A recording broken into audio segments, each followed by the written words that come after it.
మీ business ఏదైనా మీ ఊర్లో promotion చేయాలంటే అది సుమన్ టీవీతోనే సాధ్యం. ఇప్పుడే సంప్రదించండి.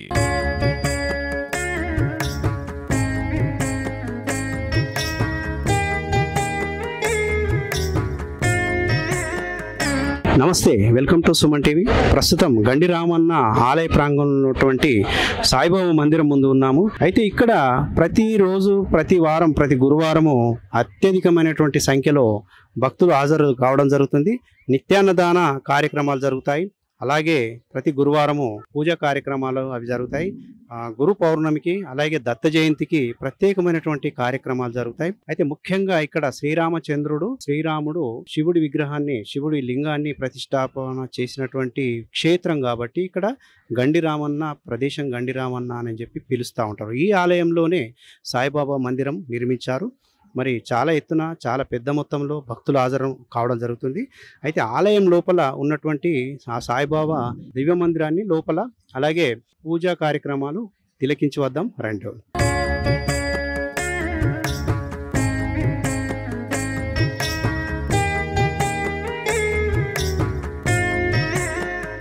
ప్రస్తుతం మనతో గండి రామన్న సాయిబాబా సంబంధించినటువంటి కమిటీ సభ్యులు మనతో ఉన్నారు. వారిని అడిగి మరిన్ని వివరాలు తెలుసుకునేటువంటి ప్రయత్నం చేద్దాం. సార్ చెప్పండి, ఇక్కడ గండి రామన్న ప్రాంగణంలో వెలిసినటువంటి సాయిబాబాకు ఉన్నటువంటి ప్రత్యేకత?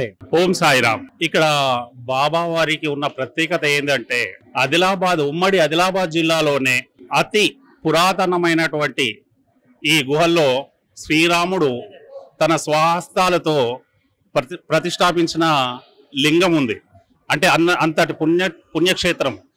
ఈ పుణ్యక్షేత్రంలో వెలిసినటువంటి సాయిబాబా వారు భక్తుల కోరికలు తీరుస్తూ నిత్యాన్నదానంని చిన్నగా మొదలుపెట్టి ఈరోజు 2-3 క్వింటలు అంటే ఒక 1500 మంది తినేంతగా అభివృద్ధి చెందింది. ఎందుకంటే భక్తుల కోరికలు తీరుస్తున్నాడు భగవంతుడు సాయినాథుడు.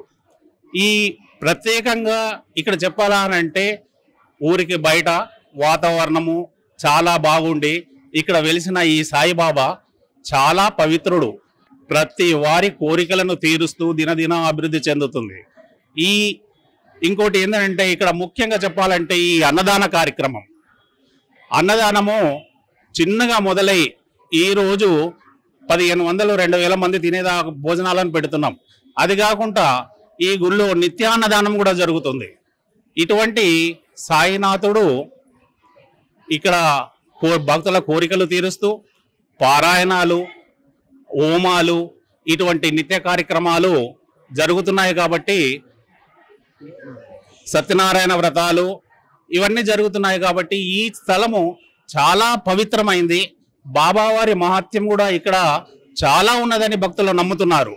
కాబట్టి ఇక్కడ భక్తులు చాలా తండోపతండాలుగా గురువారమే కాకుండా ప్రతిరోజు కూడా భక్తుల సంఖ్య ఇక్కడ రద్దీ బాగానే ఉంటుంది.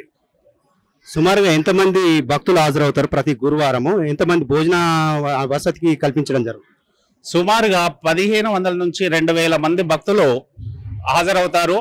మధ్యాహ్నం హారతికి హాజరై హారతి తర్వాత ఇక్కడే భోజన కార్యక్రమాలు ఉంటాయి. కాబట్టి అన్నదానం ఉంటుంది. 15 నుంచి 2000 మంది దాకా భోజన కార్యక్రమం నడుస్తుందండి.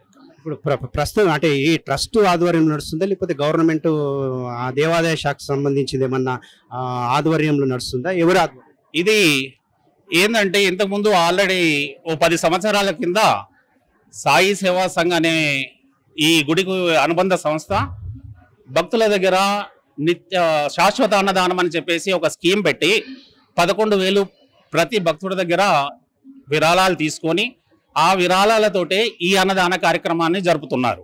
ఇప్పుడు ఎండోమెంట్లో తీసుకున్న తర్వాత కూడా ఆ కార్యక్రమాన్ని ఆపకుండా కంటిన్యూ చేస్తున్నారు. ఈ స్కీము ఇప్పుడు వచ్చే 2025 వరకు 10 సంవత్సరాలు అని చెప్పేసి అప్పుడు మేము అందరి దాట అన్నదాన విరాళం తీసుకున్నాము. వచ్చే సంవత్సరంకు ఈ శాశ్వత అన్నదానం అనే స్కీము పూర్తి అవుతుందండి. గురువారం కానీ ఇతర వారాలు అంటే నిత్యాన్నదానం అయితే జరుగుతూ ఉన్నది. అంటే ప్రతి సాయిబాబా గుడి దగ్గర ఓన్లీ కేవలము గురువారం నాడు మాత్రమే అన్నదాన కార్యక్రమం ఉంటుంది, కానీ ఇక్కడ నిత్యాన్నదానం ఉంటుంది అని చెప్పి అంటే ఎక్కువ సంఖ్యలో భక్తులు పాల్గొంటూ ఉంటారు. మరి ఇటువంటి భక్తులు అంటే చాలా మంది పాల్గొన్నప్పుడు వాటికి సౌకర్యాలు కూడా అలాగే కల్పించాల్సి ఉంటుంది. వారికి ఏ రకమైనటువంటి సౌకర్యాలు కల్పిస్తుంటారు, ఏమైనా ఇబ్బందులు ఎదుర్కొంటున్నారా? మరి గవర్నమెంట్ నుంచి ఇంకేమైనా దీనికి ఫండ్స్ రావాల్సిన అవసరం ఉందా? నిత్యాన్నదానం కొరకైతే ఇప్పుడు దాతలు మాత్రమే ఇస్తున్నారు. ప్రభుత్వం నుంచి కానీ ట్రస్ట్ నుంచి కానీ ఎటువంటి డబ్బులు రావడం లేదు. అంటే దానికి దాతలు 6,000 3,000 రూపాయలు విరాళాలు ఇస్తున్నారు. దాంతోటే అన్నదానం చేస్తున్నారు, నిత్య అన్నదానము. దానికి కావాల్సిన సౌకర్యాలు, నీటి సౌకర్యము, మరియు వాళ్ళకి ఎండగొట్టకుండా షెడ్డు, అటువంటి భక్తులకు ఇబ్బంది జరగకుండా ఆ కార్యక్రమాలన్నీ కొందరు భక్తులు మాత్రం అంటే గుడికి సంబంధించిన సాయిబాబా భక్తులు మాత్రము అటువంటి అన్నదానాన్ని ఏర్పాటు చేస్తున్నారు. దీనికోసమని గుడి నుంచి కానీ ట్రస్ట్ నుంచి కానీ గవర్నమెంట్ నుంచి కానీ ఈ నిత్య అన్నదానంకు ఎటువంటి విరాళాలు రావటం లేదు.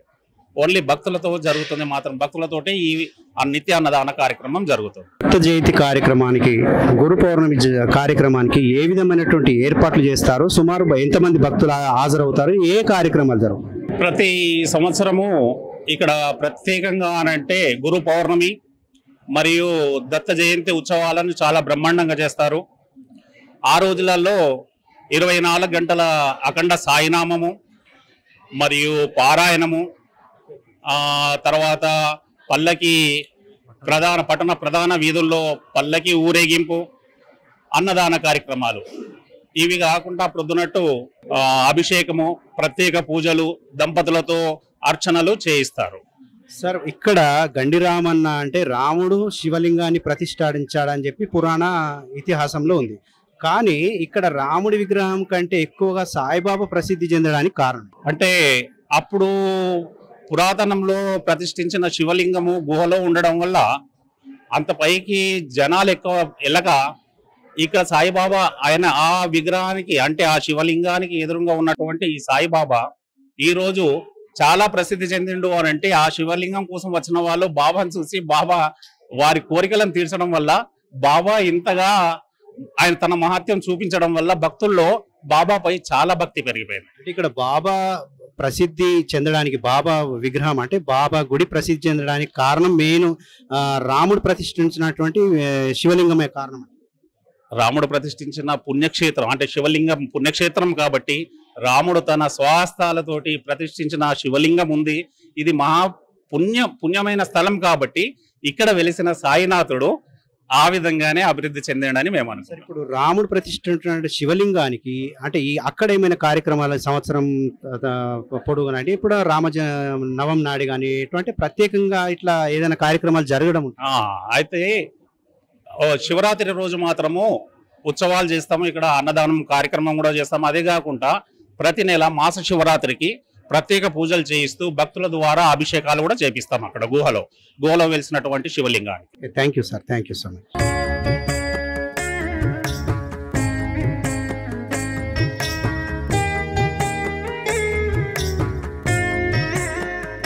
గండిరామన్న క్షేత్రంలో వెలిసినటువంటి మరో గుడి దత్తాత్రేయ స్వామి. దత్తాత్రేయ మందిరము ఎక్కడైనా సరే సాయిబాబా వెలిసిన చోట ఖచ్చితంగా దత్తాత్రేయ మందిరము ఉండటం జరుగుతుంది. ఎందుకంటే దత్త జయంతి నాడు అలాగే గురు పూర్ణమి నాడు దత్త జయంతి వేడుకలు సాయిబాబాతో కలిసి అంటే సాయిబాబా వేడుకున్నటువంటి స్వామి కాబట్టి ఈ దత్త జయంతి నాడు ఘనంగా ఇక్కడ ఏర్పాట్లు చేయడం అలాగే కార్యక్రమాలు జరుగుతూ ఉంటాయి. అలాగే ఇక్కడ గండిరామన్న క్షేత్రంలో గోశాల మందిరము అనేది ఒకటి ఏర్పాటు చేశారు.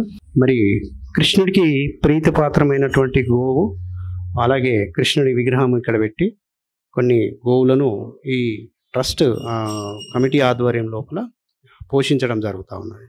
మరి ఇక్కడ నుంచి మనము చూసుకున్నట్టయితే మరి నిర్వహణ, ఆవులకు పశుగ్రాసం కోసం కూడా దాతలను విరాళాలు ఇవ్వవలసిందిగా అక్కడ బోర్డులో మెన్షన్ చేయడం జరుగుతున్నది. ఈ గోశాలకు సంబంధించినటువంటి నిర్వాహకులు నారాయణ గారు ఉన్నారు.